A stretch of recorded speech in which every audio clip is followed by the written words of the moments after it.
It's time to take a look at the most anticipated Paul Reed Smith SE model of the year, the SE DGT.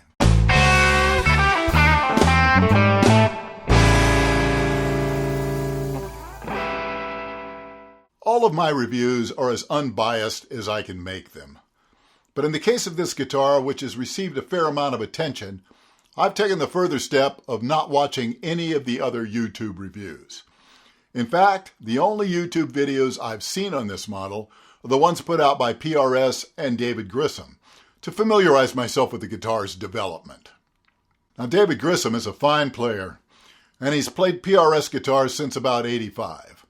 The company worked for a lot of years refining his core signature model, which was based on the McCarty models he'd been playing since the '90s. And the core DGT has been in production since 2007. The company and the artist worked hard to get the exact neck carve he wanted, and also prototyped a huge number of pickups to get those right as well. And the guitar went on to be one of their all-time best sellers. When it was decided they'd do an SE version, they meticulously measured everything about David's number 1 and set out to duplicate it as exactly as possible. This neck carve has a vintage feel that manages to be very full without feeling too fat or clubby.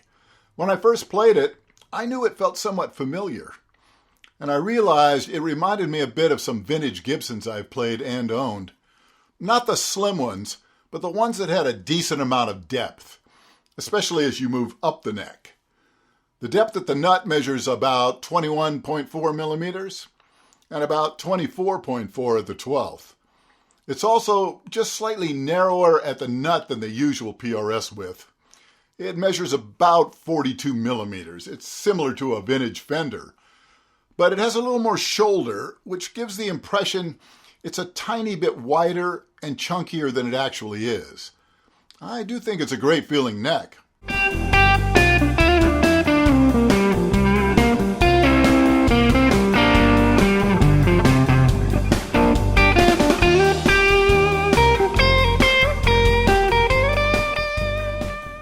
After listening to David Grissom talk of how important it was to nail the sound of the core DGT pickups, I was very interested to hear these, and I can say without the slightest reservation, these are some of the nicest import humbuckers I've tried.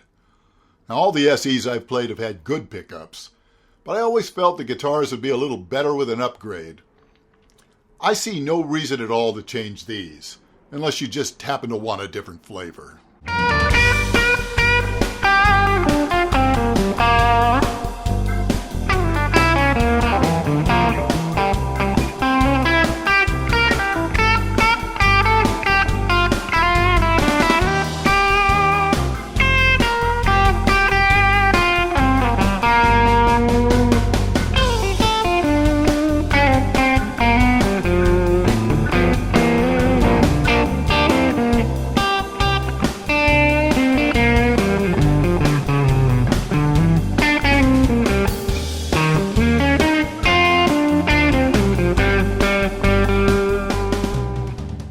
Now, this control layout is also unique, and for me, it takes a bit of getting used to. The volume closest to the neck is actually the bridge pickup volume, and this one is the neck pickup. So at first, I kept turning down the wrong pickup. But of course, it's nothing a little time of the guitar wouldn't fix. It has the usual push-pull tone pot for coil splitting.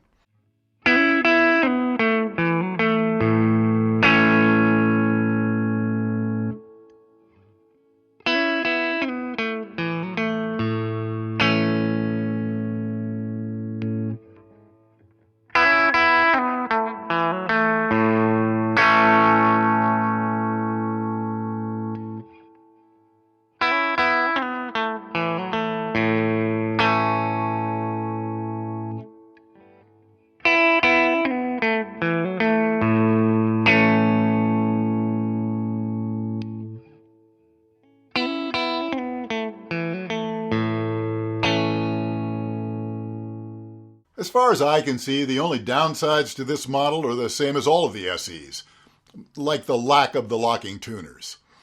And while the bridge is nice enough quality, it's not quite as high-end as what you get on the core model. But at less than a fourth the price of the core, you do get a thoroughly legit DGT with the right feel and the right sound.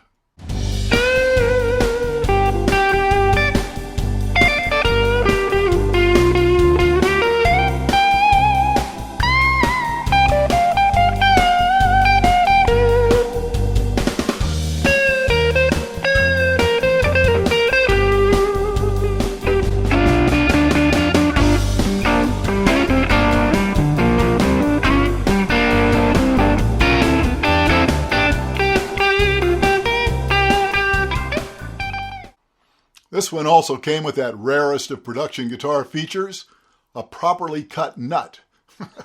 In fact, the only setup work I did was personal preference stuff, such as my preferred action and the amount of relief to suit my not-so-delicate touch.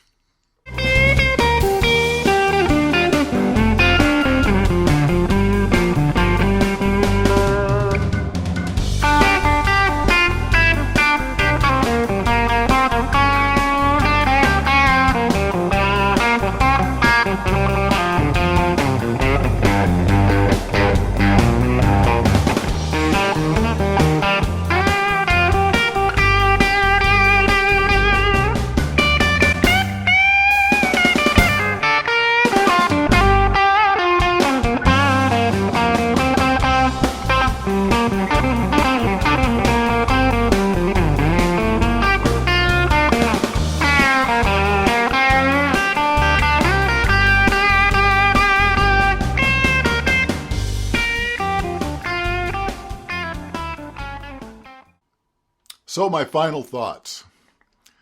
This is a very nice guitar. Now, I don't necessarily think it's miles above the other SE models, but the pickups alone might send it to the top of the list if the neck shape has the feel you're after.